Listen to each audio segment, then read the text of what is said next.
Hour, Dwayne Patterson in for Hugh. It is a Friday, and we usually are pretty fortunate on Fridays, being that we are joined by America's finest pundit. That would be Matt Continetti of the Free Beacon, the Free Press, Commentary, the American Enterprise Institute. The guy is busier than Marco Rubio, if that were possible. Matt Continetti, welcome back to the Hugh Show. Thanks for being here. Thanks for having me, Dwayne. I think I need a few more jobs before I can top Secretary Rubio, but I'm working on it. How about Chief of Police of District of Columbia? Yeah, it's open, I hear. I think it is. My guess is you would understand the chain of command better than the current police chief. The current occupant, yes. That wasn't that eye-opening moment when she could not answer what the chain of command She was clueless. I mean, not even just she verbally couldn't answer the question. Her body language. She turned and walked away. She couldn't do it. She just walked away. It was remarkable. I think that's what happens when you name the chief diversity officer to the commissioner's post rather than someone who knows law enforcement through and through. We'll get to the D.C. home rule and what's going on there and Pam Bondi and all that kind of fun stuff because it's a fun story. We'll get to that in the next segment, but I want to spend this segment on the summit because that's what everybody's talking about. That's the big news going on right now. Before you came on, in the last couple segments, I played a lot of the president's gaggle on Air Force One, including his comments to Brett Baer on Air Force One that if Putin's not serious, I'm going to walk. He's either going to end this thing and he's serious, or I'm done. I'm going to pack up the plane. We're going to go home. I walk. I'm not going to do a bad deal for the sake of doing a deal. First question, do you believe him, Matt Continetti? I do, because we've seen Trump do this before. In 2019, he had his last meeting with Kim Jong-un of North Korea. Kim and Trump got along famously well before that meeting, but the North Korean dictator would not give up any concessions to his nuclear program. And so Trump left. He left the meeting, and that was the end of that part of the negotiation. We've also seen it in Iran, Dwayne, where President Trump has been very consistent. No nuclear enrichment for Iran. And when Iran refused to budge, that's when he sent in the B-2 bomber. So I think Trump's line heading into the summit today is, I want a ceasefire. Ukraine wants a 30-day ceasefire. I want a ceasefire with Russia, and if I don't get it, then there will be consequences. Look, Lord knows the number of people that have criticisms of how Donald Trump has conducted one foreign policy, and specifically how he has handled Russia vis-a-vis Ukraine is long and storied in the number of people complaining about it. If you were a foreign policy advisor right now over the last, say, 3 to 6 months, could you have imagined a scenario any better, or how the president has played this to squeeze Vladimir Putin enough with sanctions on India and tariffs on Brazil and signing the EU deal to export LNG and replace Russian energy to Europe? All these steps, could you imagine anything else more constructive to drive Vladimir Putin at least to the negotiating table today? I think it's been a very effective strategy, Dwayne, and I think that Trump enters today's summit with a lot of leverage over Vladimir Putin. It really began in the spring, after Putin would have these conversations with President Trump and then continue to bomb Ukrainian civilians on a nightly basis. Trump began to feel as though he was being played. Then you had a very successful NATO summit where the NATO countries agreed to spend 5% of their economies on defense. You had Operation Midnight Hammer, a display of American military might taking out the Iranian nuclear program. I noted today that when Trump greeted Putin on the tarmac, and we're seeing it now, I think, on Salem TV, the B-2s flew overhead, a reminder to Putin that he's in America and of American military power. That was very calculated. You see it. So Trump has done all of that. Then he agreed to sell weapons to the NATO allies that would then be transferred to Ukraine. That's not us giving the weapons to Ukraine. That's us making money off foreign military sales that will then help Ukraine defend against Russia. And finally, you have these secondary sanctions. First on India, you mentioned Brazil.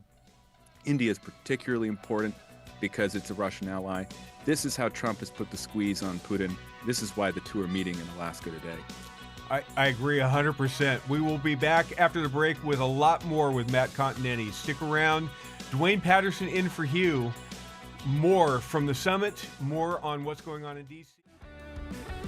Welcome back, everybody. Dwayne Patterson in for Hugh, rejoined by Matt Continetti of AEI and Commentary Podcast this morning, which was really good, and the Free Beacon and the Free Press, all sorts of media on the right. And I want to just kind of finish up on the Russia thought, and then we'll shift to D.C. The White House seems to be trying to manage expectations for what is going to come out of today's summit. They're hopeful, they're hoping for the best, but they aren't really predicting it's going to be the biggest, baddest summit of all summits. Is that a safe assumption, do you think? Or what does your gut tell you where this is going to go? Do you think there's going to be a surprise later today when they pop out after 6 or 7 hours? Or is this just going to be kind of a nothing burger? I really don't know, Dwayne. My hope was that Putin is worried enough about the potential economic penalty of continuing the war that he does agree to a ceasefire. I think if he does come out of this with the ceasefire announcement, it's important to look at what sort of ceasefire. If it's a partial ceasefire limited to the air, that's very good for Ukrainian civilians, and I would be happy to hear it. But we'd also recognize that that would continue Russian ground advances, where Russia really has an advantage over Ukraine. So Ukraine would be put in a pretty complicated position if that were the case. It may be that Trump won't accept a partial ceasefire. We really don't know. I've been struck that after the announcement of the summit, Dwayne, Trump really got on board with Europe and with Ukraine. There is real solidarity in the NATO alliance right now, and I think Putin understands that. And I also note that, as you noted in an earlier segment, when word broke out that Putin was bringing this very large delegation, Trump announced that it would not be a one-on-one, that he would have Witkoff and Rubio in the meeting as well. And so that was another show of force. So we're just going to have to wait and see. Trump, he thinks these meetings are fine, good in themselves. He doesn't view this as a concession. I know the Beltway media thinks that it's a concession just to meet with Putin. That's not how Trump views it. He really wants to get a personal sense of Vladimir Putin's mental state, his body language, how he looks, his health. That's stuff you can't find over the phone. And I think Trump is always intensely interested in kind of figuring out how the person on the other side of the table works. And he'll be able to see this. This will be their first in-person meeting since 2018. Okay, let's shift over to the District of Columbia. You happen to be back there. It looks like you are not in the actual AEI Stasi bunker, but in a much finer backdrop, which we appreciate here on the Salem News Channel. Yes. But is the city safer, Matt Continetti? First of all, it's been 24 hours. It's been 36 hours. Is the city safer? Oh, I think unqualifiedly so. Anytime you have more law enforcement on the streets, anytime you have more eyes on the streets, you make for a safer place. And so having this surge of National Guard, having the federal agents, having the Justice Department in charge of the Metro Police Department, all these things make the city safer. We've seen an increase in arrests. We've seen the homeless encampments being torn down. This is what is important for the United States Capitol. This is our capital of this great country. It shouldn't be a dangerous place to live or to visit. And it shouldn't be a place where the homeless congregate and hurt themselves more than anything Yeah. through their drug and alcohol abuse. Yes, absolutely. Brian Schwab, the Attorney General or the District Attorney for the District of Columbia, was on CNN after he announced he is filing a lawsuit against the Trump administration for their illegal takeover of the District of Columbia, which he has no grounds to do, but this is what he's claiming. Cut number 28. And as Chief Smith has said in the papers, in her nearly 30 years of enforcing the law, both as a federal law enforcement officer and as chief of police, she has never seen any action that causes more risk to the public safety than the actions of AG Bondi last night in her Bondi order of about 7:45 at night. That order, those actions, Matt Continetti, by Pam Bondi, the Attorney General, we are ending the sanctuary status of the District of Columbia. That's what apparently, according to the district attorney, that is what endangers citizens more than gangs and drugs and homeless people all over the place in the city. It's astounding how crazy the left is getting. I mean, only a liberal would think that law enforcement makes people less safe.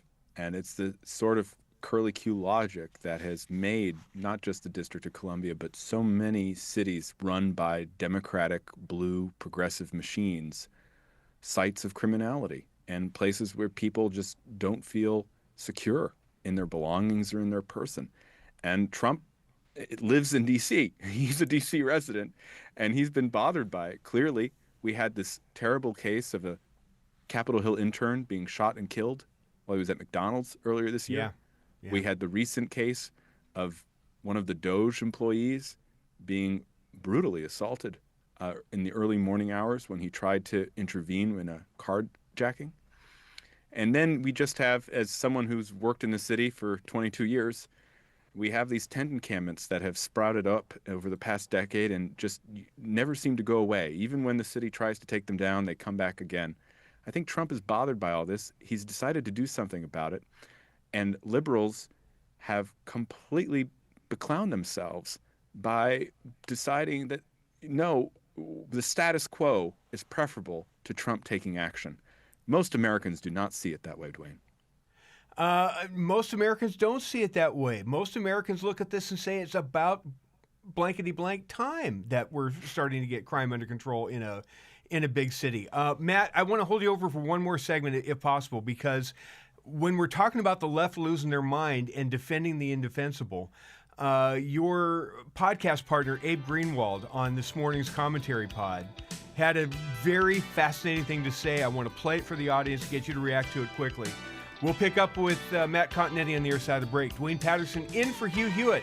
Stick around. Don't miss a minute. 55 minutes past the hour. Welcome back, everybody. Dwayne Patterson in for Hugh, closing out the hour with Matt Continetti of AEI.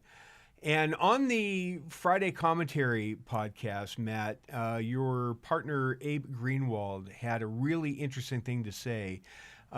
Hugh alerted me to it earlier in the day as he was up in the attic hiding from grandkids, and excised one little bit that he wanted the audience to hear. Let's play cut number 12, Harley. Look, and they're all fine with it?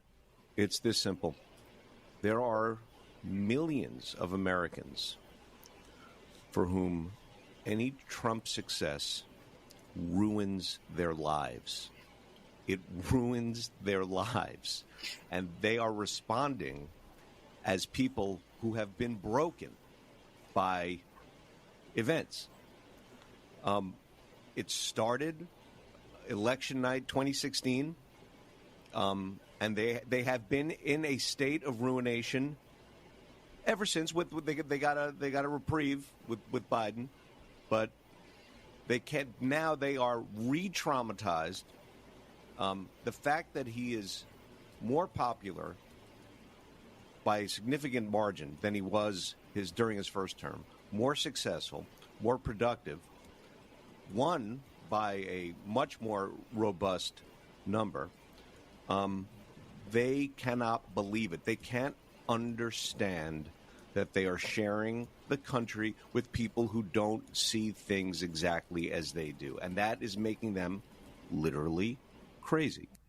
Matt Continetti, case in point, Peter Baker of the New York Times, chief White House correspondent for the Times.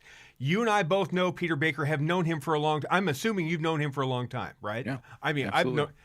He is a serious reporter, or at least used to be.